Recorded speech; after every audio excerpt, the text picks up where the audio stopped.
Añoranzas de electricistas, de Víctor Manuel Sánchez. La historia de los electricistas nos permite encontrar una trayectoria política de su presente.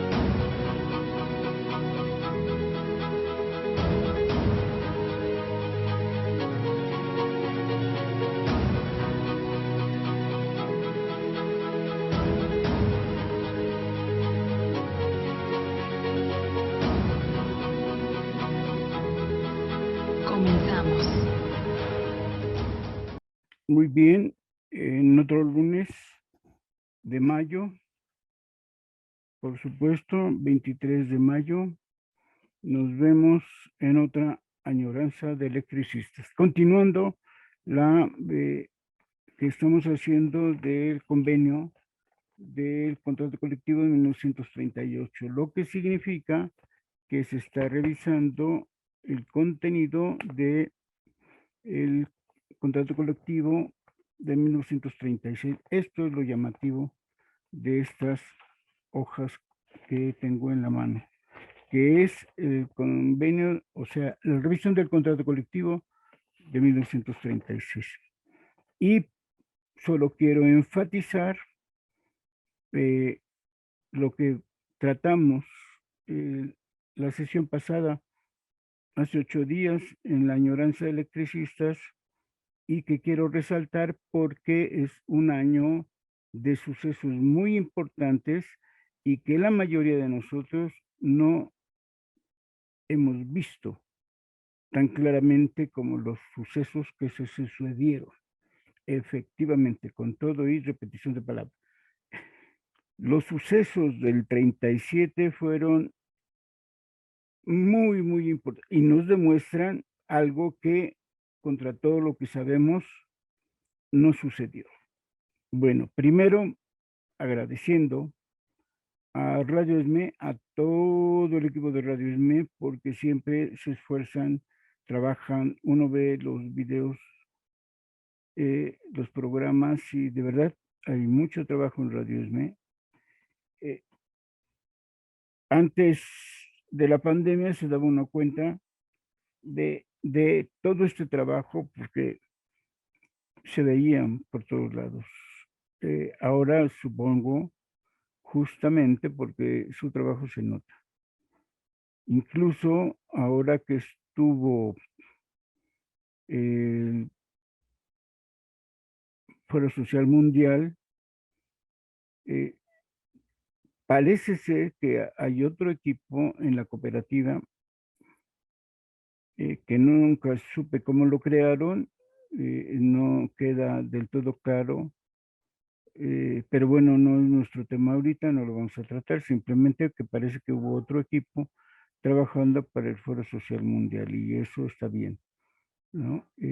Igual sería muy importante, interesante que el Radio ESME tengan suficiente equipo, herramientas de trabajo, eh, que los compañeros estén como buenos obreros trabajando de la mejor manera posible, las mejores condiciones de trabajo que uno espera que tengan, justo porque en el sindicato se sabe y reconoce lo que pesan esas condiciones de trabajo, las condiciones materiales de trabajo, las condiciones sociales de trabajo, y es muy importante eso. Entonces, agradeciendo como cada 8 días al equipo de Radio ESME, en especial a Iván, que es el que en forma directa trabaja los materiales que yo tengo, y pues les agradecemos siempre. Y entonces quiero enfatizar el año 1937, porque ese periodo es muy crucial. Por lo pronto, y lo que quiero resaltar, el equipo de ingenieros no fue un equipo.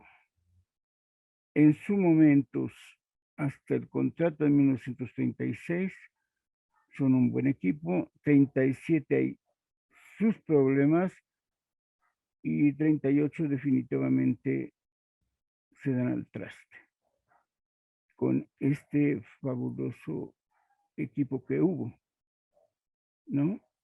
Y, perdón, internamente hubo muchos problemas. Miren, para que ustedes tengan el proceso general.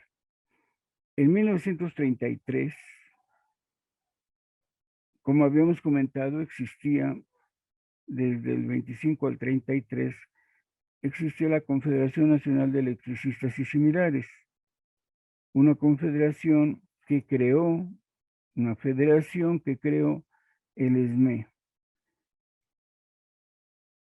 Poco a poco, paso a paso, empresa por empresa, en cada uno de los estados. Yo he contabilizado hasta 34 secciones de electricistas de la federación. Bueno, en 33 se suscita un problema. Y curiosamente, para ese 33, uno de los delegados que parte al Congreso de la Federación para discutir los asuntos es Breña Alvírez. El punto en discusión era si cada sección o división de la federación, de la confederación, va a tener un voto o van a tener tantos votos como miembros activos en cada sindicato tenga. La gran discusión era que para ese momento el ESME de por sí siempre iba a ser el sindicato mayoritario y el que tuviera más votos. Tenían máximo 2,000 trabajadores.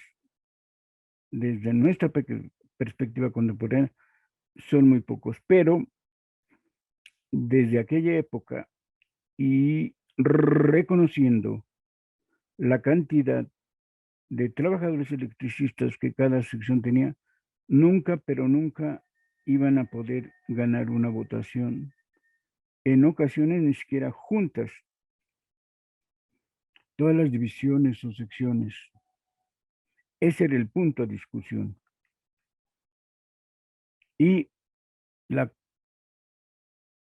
comisión, los compañeros que representaban al ESME, y bueno, entiendan esto,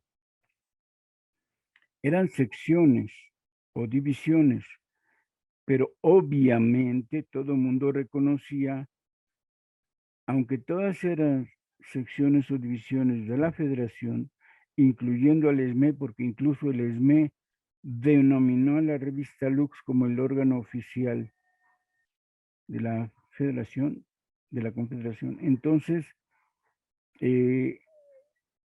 aunque todo el mundo sabía que cada uno era sección, era precisamente en los congresos la gran discusión. ¿Por qué? Porque la diferenciación estribaba en las votaciones y el ESME llegaba con sus 12 divisiones y la totalidad de sus miembros como una gran votación que habríamos que decirlo, de 1925 a 1933 ganaba todas las votaciones. Y en ese sentido, esa era la gran discrepancia. Supongo yo que en algunos congresos empezó a surgir, los más recientes, al 33, esta pequeña disputa, esta digresión, esta oposición a que el ESME siempre ganara, el ESME y sus 12 divisiones.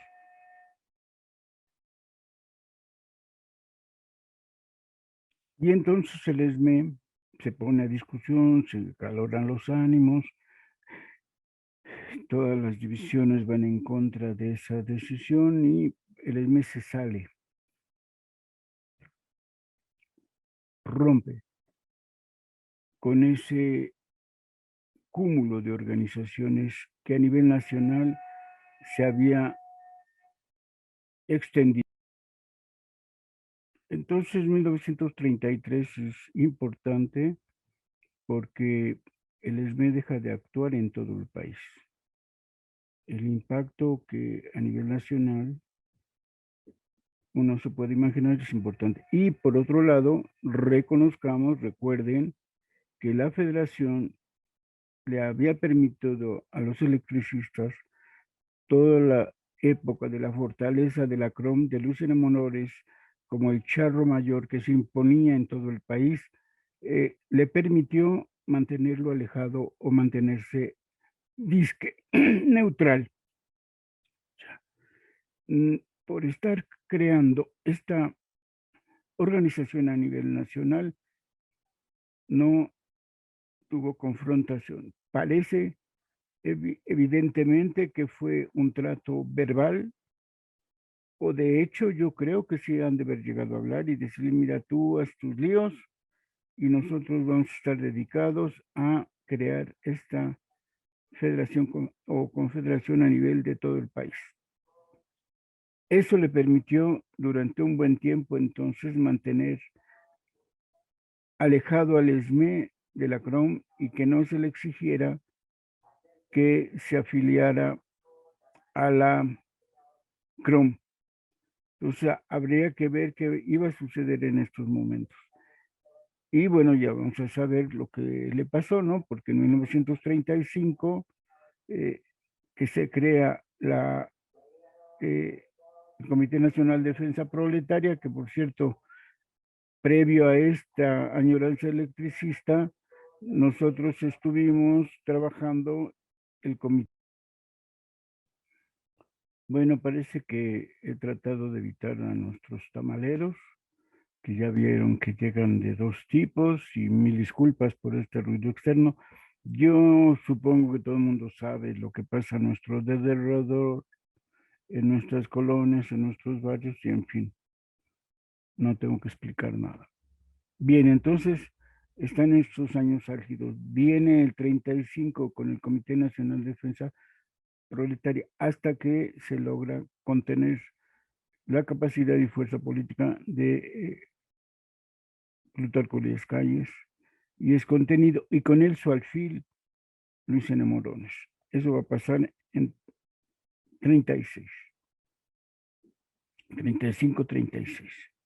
36, por supuesto, es en febrero la construcción de la Confederación de Trabajadores de México, donde el ESME es fundamental. La historia oficial dice que es Lombardo Toledano. Podríamos aclarar que no es solo Lombardo, que es el ESME, y que la mayoría de las sesiones del comité, si no es que las fundamentales, se realizan en Colombia número 9. De tal manera que los hechos muestran que no fue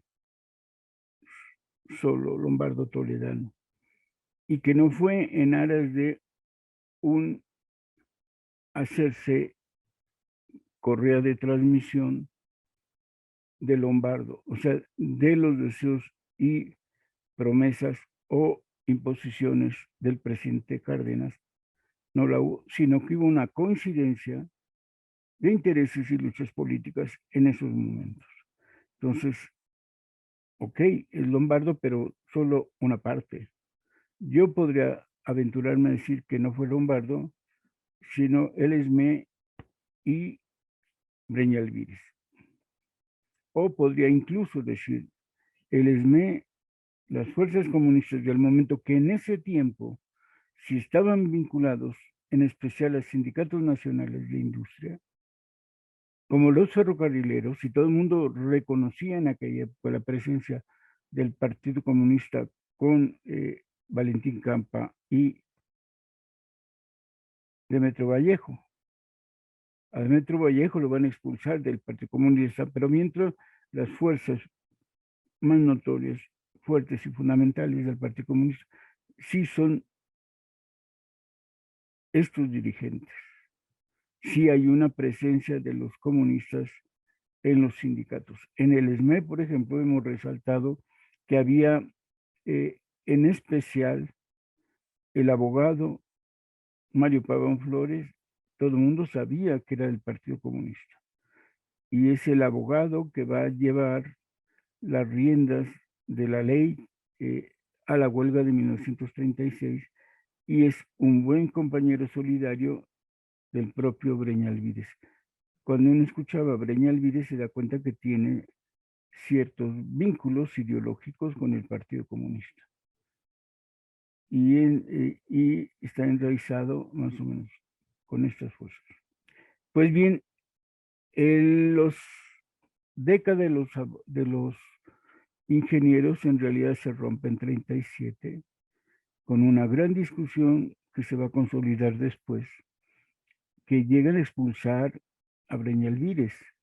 Y cuando expulsan a Breña Alvírez y se vuelve a elegir a todo el comité, dos de los ingenieros quedan en ese comité después de la expulsión de Francisco Breña Alvírez. Queda Durán y Casanova. Y Luis Casanova. Entonces, otro ingeniero, quedan dos ingenieros. El tío, como sabemos todos, de Pablo González Casanova, si llega a ocupar la Secretaría General antes de todos ellos, y en este último comité queda Durán y Casanova. Quiere decir que están fracturados los ingenieros. Y esto es lo que yo quería resaltar. Estas decisiones que se van tomando en estos años, en 33, en 35, en 37, el salir, solo están 2 años en la CTM y la ruptura definitiva que choca y que hace que expulsen a Francisco Breña Alvírez es la decisión de incorporarse como sindicato al nuevo partido, al que se ha convocado Cárdenas. Entonces, Lázaro Cárdenas convoca una reestructuración fundamental del partido, del Partido Nacional Revolucionario por el Partido de la Revolución Mexicana, y en ese momento este grupo, estos dos pues de ingenieros encabezados por Breña Alvírez, se opone a que el ESME pertenezca a un partido político. Como sindicato, todo lo que quieran, y podemos apoyar y podemos estar aliados o podemos colaborar con el partido de Cárdenas, pero no afiliados. Y lo expulsan. Y queda como secretario general David Roldán, perdón, dije durante, errores, David Roldán, 1000 errores. No puede ser que me haya equivocado tanto.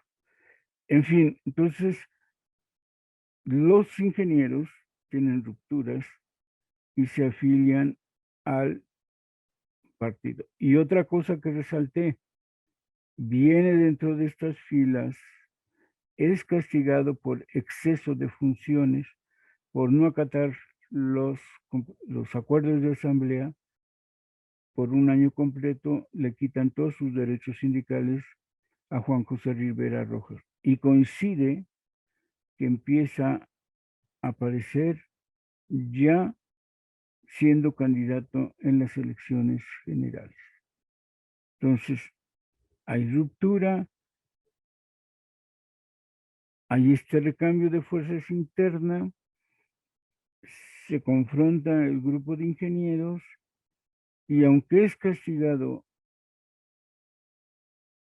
el representante principal de inspección, le permiten participar y si ganaba, por supuesto que le iban a dar el puesto y él iba a ocupar el cargo a partir de que se venciera su castigo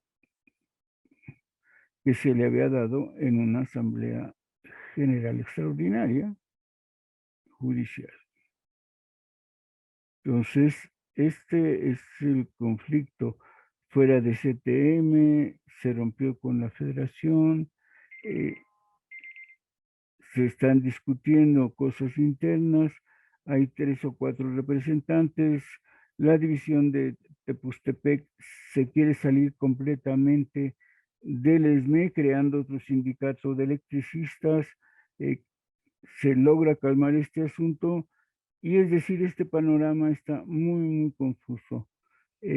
bueno, no confuso, complejo, y es muy claro lo que está pasando, pues notamos el tipo de conflictos. Ay, se me olvidó una.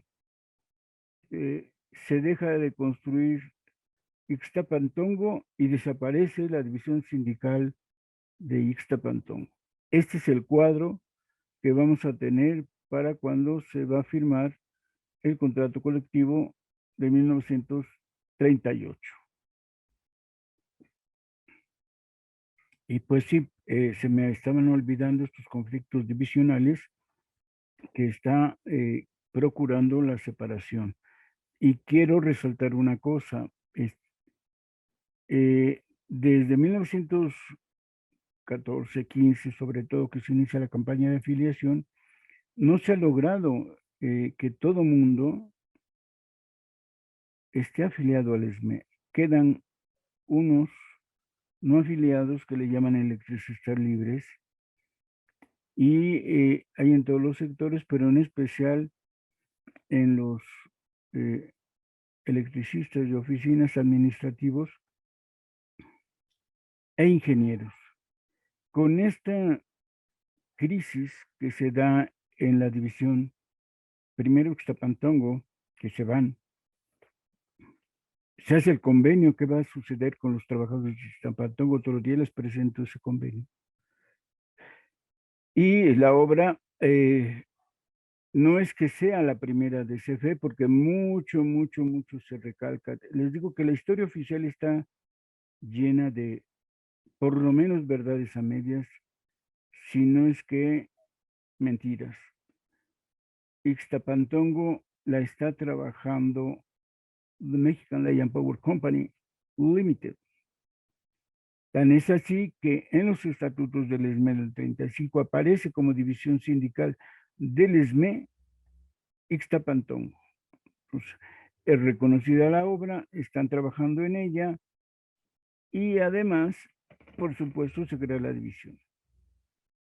Cuando desiste The Mexican Lion Power, la construcción, veríamos después por qué, suceden dos cosas muy importantes que, insisto, es bien compleja y bien rica la historia del sindicato. Es muy difícil hacer lo que yo hago, pero bueno, les señalo las diferentes aristas y ustedes tienen que armar el rompecabezas para que distingan una cosa y de otra. Bueno, no solo deja la compañía de luz de construir la planta hidroeléctrica de Ixtapantongo, sino que suceden dos cosas, como les decía. Uno, pues se quedan sin una división. Lo que pasa en la historia del mundo oficial es que la CFE tiene por primera vez una gran hidroeléctrica, que no la tiene, que no la construyó, sino que se la pasó compañía de luz. Bien, entonces, obviamente que la mentira es que se diga que la gran construcción de CFE, sino que como tal obra pasó de compañía de luz a Comisión Federal. La división se excluye, un día les presento el convenio. Y lo más llamativo, bueno, todo esto es llamativo, ¿para qué decimos que no? Es que el ESME hace una propuesta formal para que esa planta de Ixtapantongo se le conceda al ESME para trabajarla. Escuchen esto. Solicita que se convierta en una gran cooperativa. Que los socios de la cooperativa van a ser el pueblo de México. Cada quien va a tener su certificado de socio y va a mantener esa cooperativa. Va a tener su certificado de aportación por la cooperativa. Pero quien va a trabajarla son los obreros afiliados al Sindicato Mexicano de Electricistas. La gran propuesta de esta cooperativa dice que no van a existir capitalistas, que puede haber una empresa sin capitalistas, sin burgueses. Obviamente no sin capital, sino el capital va a ser el que aporte el pueblo de México y el trabajo lo van a aportar los trabajadores afiliados al Sindicato Mexicano Electric. Cárdenas, no, bueno, no he terminado de buscar, al momento no sé por qué no aceptó y no hemos presentado el proyecto que ha hecho Breñalvírez o el ESME por mediación de Breñalvírez. Hay un debate en 37 muy importante en los periódicos sobre la propuesta de que en México puede haber una empresa sin burgueses y sin capitalistas. Y ahí es donde se va explicando el asunto de la cooperativa. Bien, insisto, es muy, muy rico y tendríamos que hacer por lo menos 4 añoranzas sobre estos años, o 5. Bueno, el otro asunto es que, como les decía, no había del todo un 100% de afiliados de electricistas al sindicato. Quedaban algunos sueltos. Con el conflicto de la división de Tepustepec, se crea una aparente, bueno, está el conflicto, se están separados, toda la división quiere constituirse en otro sindicato y hay un perverso personaje que ya había causado problemas en tranvías y los viene a causar acá. Surge también desde la separación de la federación, Juan Miranda. Entonces se van redondeando estos sucesos de tal manera que, como diría un personaje sabio, la contradicción en contradicciones para poder encontrar cuál es la principal, porque todo está fabulosamente mezclado, fabulosamente imbuido, la dialéctica, el movimiento y la lucha de clases, incluso la interna que se está dando, hace que unos resalten que son ingenieros los que no quieren pertenecer al sindicato. Lo cierto es que está este ambiente de tener que hacer campañas de afiliación con algunos puestos de oficinas, en especial con personal técnico como los ingenieros y con personal de confianza.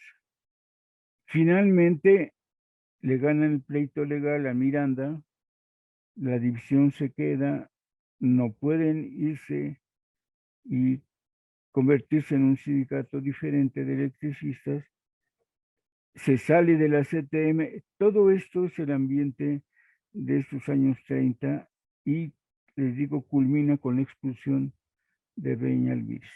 En eso está la revisión del contrato de 1936 y como ya notaron en la redacción de las 2 primeras cláusulas, de que en vez de decir se da un aumento del 10% en el salario y el ESME lo distribuye como tenga bien, se dice son 600,000 pesos y el ESME hará una propuesta de un tabulador. Un tabulador que ya vimos va a ser revisado y puede ser modificado por la empresa, por los representantes de la empresa. Y nos quedamos en que se van a agregar 50,000 pesos según la cláusula tercera. La cláusula cuarta, teniendo en cuenta que está toda esta complejidad problemática en sus distintos niveles, como ellos ponen, ¿no? En el interior, en el intersindical, con el gobierno y con la patronal, con el patrón. Bueno, dice la cláusula cuarta, porque en esa nos quedamos. A efecto de ajustar el costo de aplicación de las modificaciones al contrato colectivo de 1936 a la cantidad mencionada, 650,000 pesos. Por cierto, dice que en general son 600,000 y para los nuevos movimientos que hay a partir del 38, se agregan 50,000 pesos. Es bien interesante cómo en 38, perdón, no sé, yo tengo la impresión que es probable que haya jubilados que ganen 50,000 pesos al mes y que aquí se está otorgando como un gran monto de dinero para poder ser distribuido y que en total esos 50,000 dan la cantidad de 650,000 pesos. Sí creo, tengo la posibilidad que yo podría ahorrar y llegar a 50,000 pesos. En fin, hoy no es mucho dinero, ¿no? No es mucho dinero el total de salarios que se va a pagar a todos los trabajadores electricistas, más los gastos que se avecinan, como con estos que se están mencionando. Bueno, dice, se tomará como costo anual de aplicación de las referidas modificaciones la diferencia entre el costo anual de aplicación de las cláusulas nuevas o modificadas del nuevo contrato colectivo de trabajo y el costo anual que tendría la aplicación de las correspondientes prerrogativas del contrato colectivo de trabajo de 1936, si continuasen en vigor, tomadas en conexión con los preceptos legales aplicables. El costo de las modificaciones y de las correspondientes prerrogativas del contrato del 36 serán calculadas en base a los salarios ya aumentados de acuerdo con lo estipulado en la cláusula primera. Esto es lo que yo les mencionaba. Se crea una redacción compleja, es decir, ya se distribuyeron o ya se hizo un tabulador que probablemente le negaron al ESME, ya se distribuyeron, se agregan 50,000 pesos, dicen, para los nuevos puestos y tomarlos en consideración, pero siendo 650,000 pesos, se va a hablar del costo de lo ya aplicado con el posible costo de lo nuevo el 1 de mayo del 38, perdón. Y además le agregan puntos. Es efectivamente, como dice Francisco Breñalvídez en su discurso de la tarea que tiene que resolver el sindicato, que en estos contratos colectivos de trabajo la patronal procura envolver de tal manera al sindicato, a los representantes generales del sindicato, para sopesar su capacidad y su cualidad y contener, porque este es el objetivo principal de estos contenidos, y contener el contrato colectivo de 1936. Es decir, los efectos de aquel contrato se están mostrando en el 38, lo cual significa al parecer que no se ha terminado de aplicar. Y este que viene, que es continuidad, un continuo del 36, le están poniendo complejidades. Dice, eso que se va a entender como ajustar el costo de aplicaciones de las cláusulas llevan 4 pasos. 1, las cantidades que para cumplir con las obligaciones respectivas, las compañías tendrán que gastar anualmente, incluyendo las que tenga que pagar en el futuro, repartidas en un cierto número de años de manera a obtener una media anual. En el caso de cargar alguna cantidad anual para cubrir prestaciones futuras, las compañías deberán aceptar la obligación de cumplir en el futuro con tales prestaciones. O sea, va a haber en el futuro un gasto para esas prestaciones y la compañía acepta cubrir eso. ¿Cuál es la confusión? Pues se ve que quieren volver a calcular, se ve que quiere que se haga un promedio dual o finalmente se crea una comisión especial y la cláusula dice futuro. Un contrato colectivo solo tiene 2 años de futuro. Entonces están planeando, insisto, con gran habilidad y les pediría que lean con calma el documento para ver si esto es lo que se está produciendo. Es decir, en 36 ya se hizo y en 38 se repite para que haya este tipo de problemáticas. Segundo, el interés anual sobre las inversiones que las compañías tengan que pagar anualmente a los trabajadores, perdón, me equivoqué, el interés anual sobre las inversiones que las compañías tengan que hacer para cumplir con las obligaciones respectivas.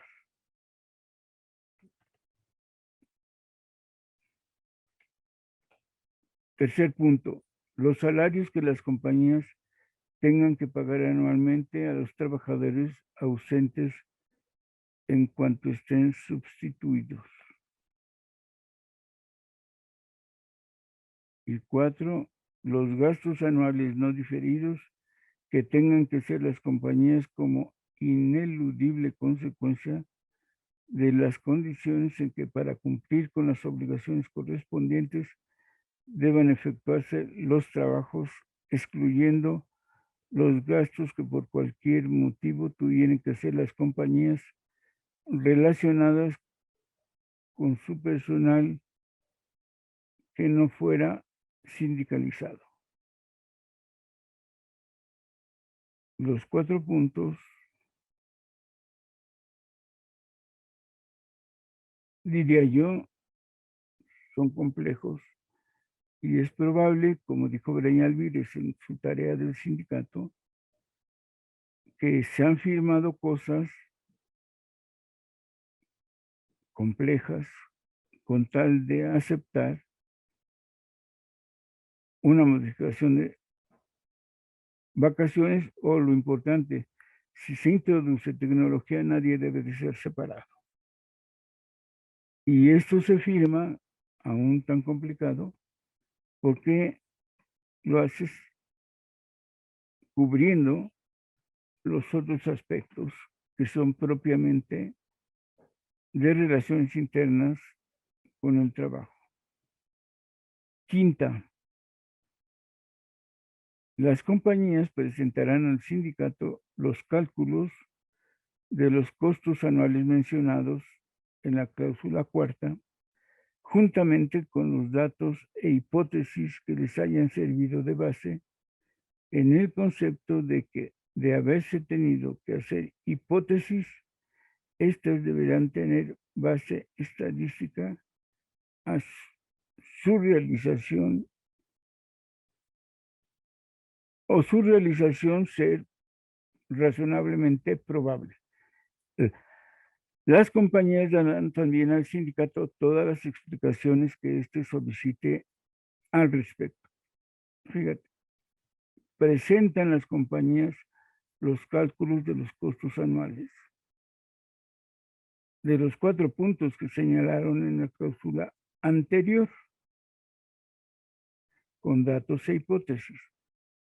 Y si hay hipótesis, las bases estadísticas. Es decir, se firma estos 4 puntos y quien va a presentarlos y desarrollarlos es la empresa, junto con sus hipótesis, los datos de referencia para que nos entiendan el sindicato.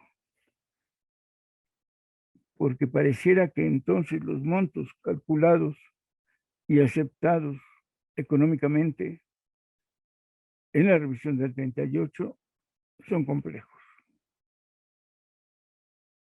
Y entonces significa, mientras no se capta y no se demuestre que pueden ser aplicados, uno supone, no se aplica.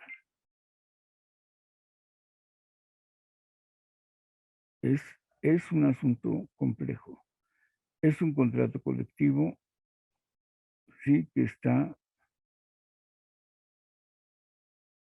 sumamente complejo y que tenemos que tener en cuenta para poder analizar las probabilidades, los costos anuales y la complejidad de si se aplica provisionales, si a partir de ese año va a haber nuevos cargos, nuevos trabajadores, y todo eso dice este convenio de revisión del contrato de 1936.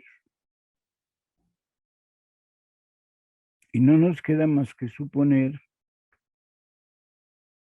que efectivamente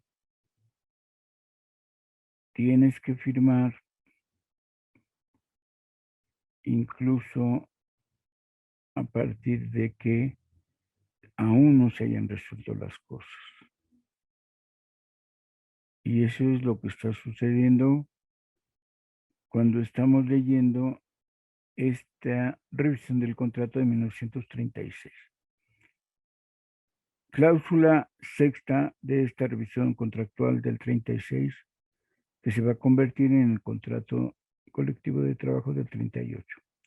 Sexta, si las partes, procediendo de conformidad con lo estipulado en las cláusulas cuarta y quinta, llegan a un acuerdo sobre los repetidos costos y sobre la redacción de la modificación correspondiente, el sindicato podrá decidir cuáles de dichas modificaciones se pondrán en vigor con efectos desde 1 de mayo de 1938, respetando lo estipulado en la cláusula tercera. Como ven, hay una correlación de las primeras cláusulas con la cuarta, de la cuarta con la quinta, que ratifica todas las cláusulas, y de nueva vez la cuarta, que a su vez contempla 4 puntos de estudios y análisis, o incluso dicen aquí de hipótesis. Y fíjense esta, la sexta, perdón, la séptima.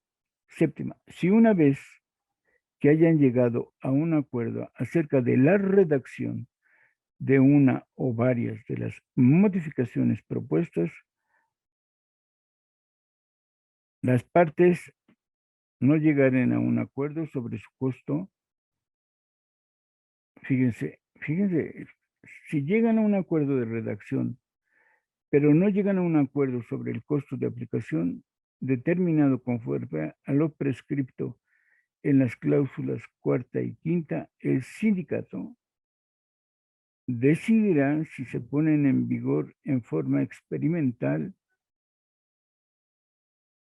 siempre que tomando como base una valorización convencional que será el promedio entre la calculada por las compañías y la calculada por el sindicato, no se sobrepase juntamente por las compañías, no se sobrepase juntamente con la aplicada a virtud de lo dispuesto en la cláusula sexta en más de 5,000 pesos la cantidad fijada en la cláusula tercera. Pero en este caso, las compañías llevarán una cuenta especial para cada una de las modificaciones puestas en vigor en forma experimental.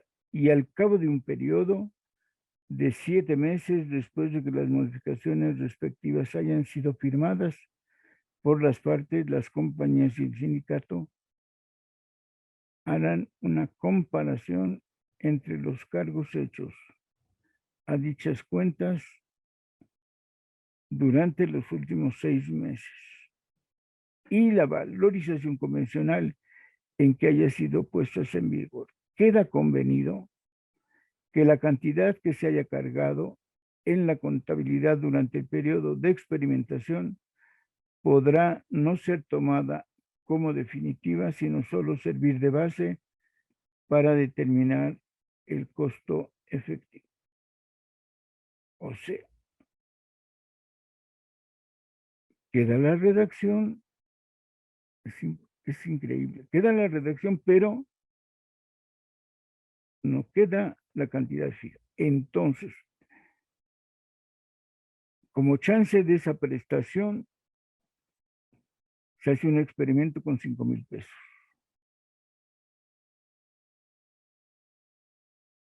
Y se checa a los 7 meses si ya más o menos resuelve la problemática que habían supuesto.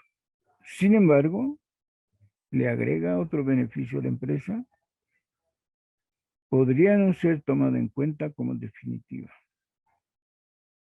Continúa la séptima. Si resultare que el costo anual efectivo del conjunto de modificaciones puestas en experimentación es una cantidad menor que la disponible para ellas, conforme a la cláusula tercera, se aplicará la diferencia para poner en vigor con efectos desde el 1 de mayo de 1938 una o más modificaciones que el sindicato decida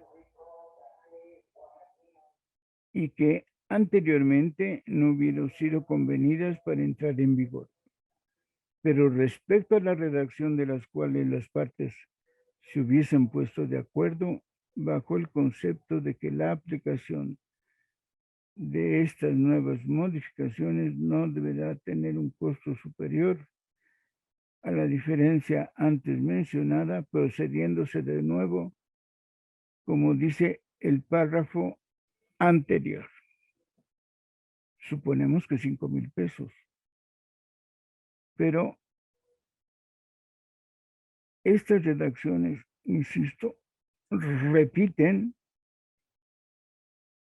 retrotraen y aplican en una posibilidad probable. Como diría alguien, todo lo sólido que está aquí se desvanece aquí mismo. Sigue la séptima. Si resultase que el costo efectivo mencionado es una cantidad mayor que la disponible para las modificaciones puestas en experimentación, el sindicato se obliga a retirar las que estime oportuno a fin de que el costo anual del conjunto de modificaciones que permanezcan en vigor no sobrepasen en más de 5,000 pesos a la cantidad fijada en la cláusula tercera, excediéndose lo menos posible a esta cantidad y reembolsar a las compañías lo que en más de dichos 5,000 pesos haya sobrepasado durante el periodo de experimentación, excluyendo, no obstante, lo que hubiere sobrepasado a la cantidad en que las compañías valorizan el conjunto de modificaciones que se puso en vigor de manera experimental. Fíjense, se van a dar 600,000 para el primer tabulador de salarios. Se van a agregar 50,000 para todos los puestos que se abran a partir del 1 de mayo del 30. Y dicen, del conjunto de modificaciones no debe pasar de 5,000. La confusión, el ánimo de la redacción es bastante clara, ¿no? El sindicato se reserva el derecho de retirar en cualquier tiempo Durante el periodo de experimentación, cualquier modificaciones cuyo costo resulte excesivo. Definitivamente el sindicato aquí tiene que estar en permanente revisión de lo que se está proponiendo y puede que la revisión del contrato colectivo del 38 se alargue hasta un año o los dos y entren a la revisión del 40 con parte de estos asuntos trabajándose. Bien, octava. En caso de que una o más de las modificaciones convenidas y hechas efectivas con posteridad al 1 de mayo del 38 no sean aplicadas a partir de esa fecha, porque tal aplicación retroactiva fuere impracticable o difícil, y le agregan otro motivo más, como vemos. O sea, no solo pasa, si ya pasaste lo experimental y lo haces efectivo, dicen aquí que puede que no sean aplicables. ¿Qué tipo de problemas puede ser? Que una cláusula pactada no pueda ser efectiva en cualquier momento. Pero lo dicen y se firma. Dice, las compañías convienen expresamente en entregar lo que hubiera costado dichas modificaciones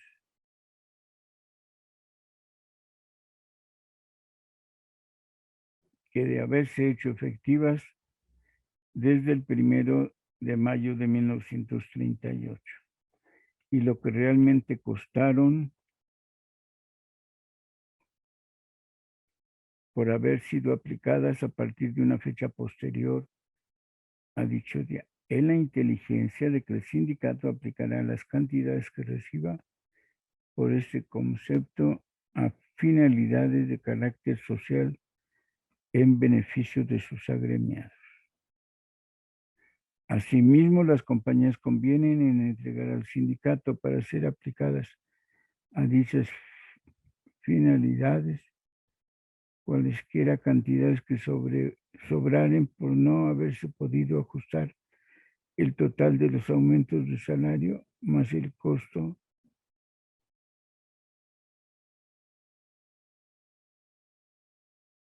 de las modificaciones de carácter económico a la cantidad de 650,000 pesos. Novena.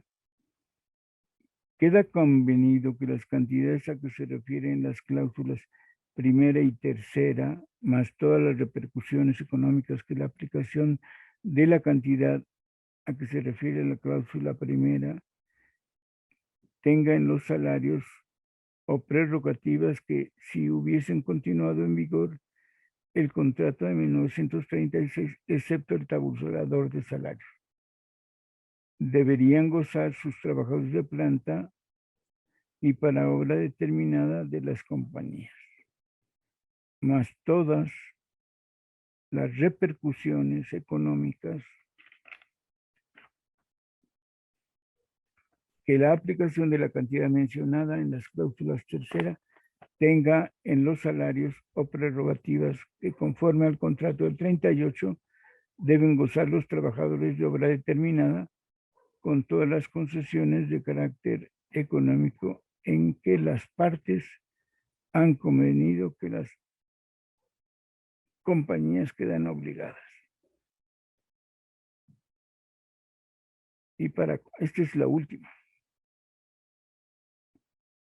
Y si vemos con detalle, es muy notable la confusión.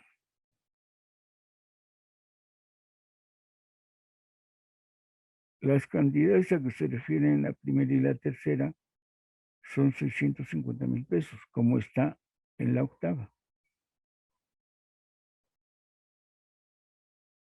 más todas las repercusiones económicas que la aplicación a que se refiere la cláusula primera tengan en los salarios o las prerrogativas que si se hubieran continuado en el contrato de 1936.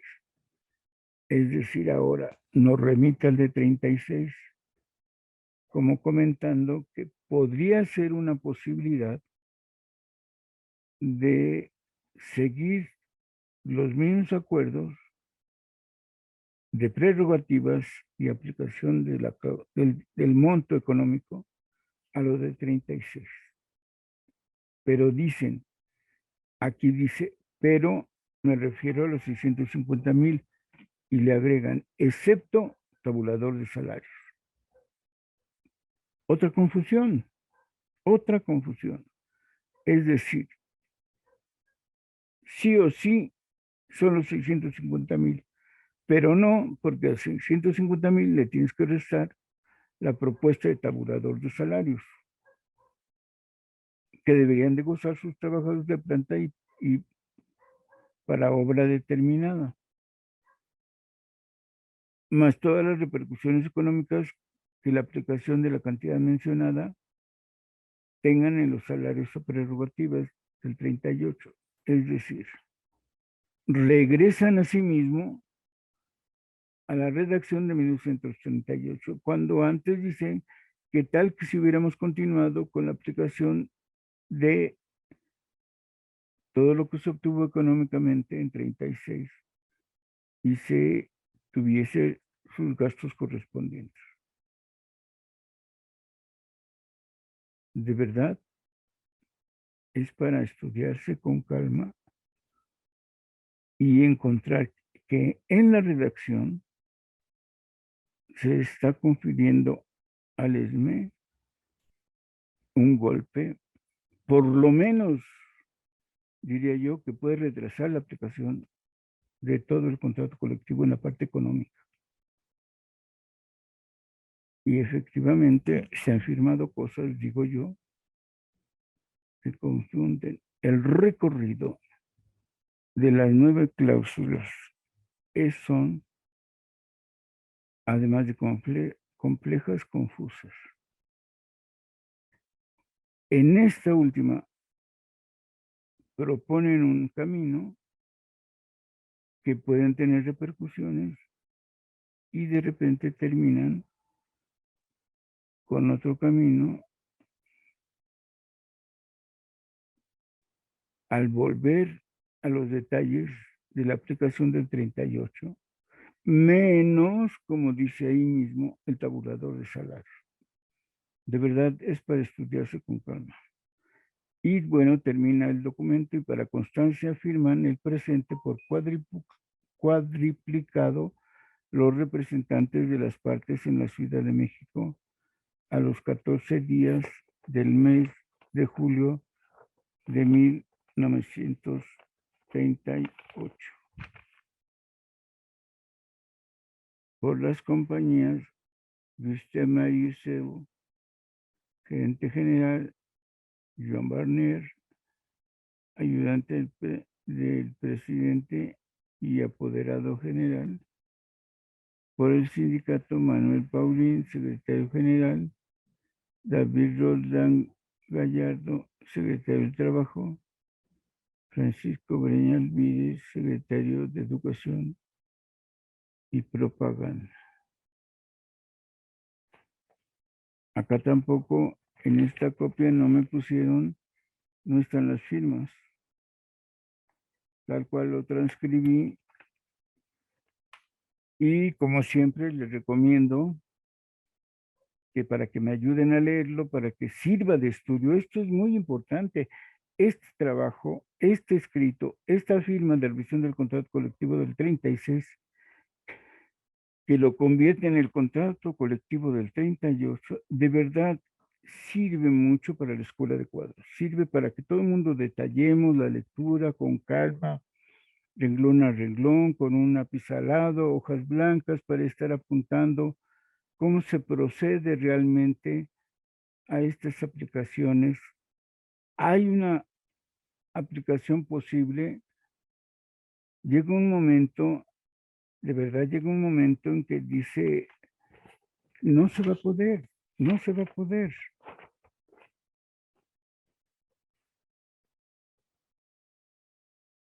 Entonces, en la primera dice de verdad que son 600,000 pesos y que puede haber un ligero movimiento hacia 5,885, 5,085, 585,000 o 612,000. Puede haber una movilidad. Y esto es lo que se va a aplicar al tabulador. ¿Por qué tanto requisito en el transcurso de las cosas? Insisto, bueno, creo que todos los documentos son interesantes, pero esta es una advertencia que ya nos había hecho Breña Alvídez. Estas son cláusulas firmadas por ambas partes, pero que pueden ser de verdad confusión clara y evidente. Lo más claro es que es complejo. Lo más claro es que tenemos que leerlo con calma y tenemos que estar al pendiente cuando en la redacción la solución está en el sindicato para no hacerse responsable de la compañía. Es un documento brillante, al grado de decir por qué se firma por parte del ISME y estando, como diríamos, los tres grandes ingenieros que uno supone que están en unidad porque están en el comité, pero que ya vimos que Roldán va a expulsar a Breña Alvídez. La lucha social, la lucha política, la lucha sindical, la lucha de trabajadores, las clases sociales y su lucha son fascinantes. Cuando las revisas poco a poco y al dedillo, y tendrías que tener un mapa del tamaño de la pared para ir poniendo los asuntos y mínimo visualmente que sepas cómo está la complejidad y cómo el conjunto del comité central debe de empaparse. El conjunto de los representantes departamentales deben empaparse y la mayor cantidad de trabajadores de toda la empresa deben empaparse de estos documentos. Cosa curiosa, muy, muy curiosa, nada, absolutamente nada de la revisión de 1938 aparece en la revista Lux. Los cambios, las complejidades de las añoranzas de electricistas, de la historia del Sindicato Mexicano de Electricistas que nos permiten escudriñar como cirujanos, poco a poco, paso a paso, y descubrir la riqueza de la historia social del Sindicato Mexicano de Electricistas. Se nos acabó el tiempo, nos vemos el próximo lunes con otra añoranza de electricistas. Síguenos a través de www.radiosme.org.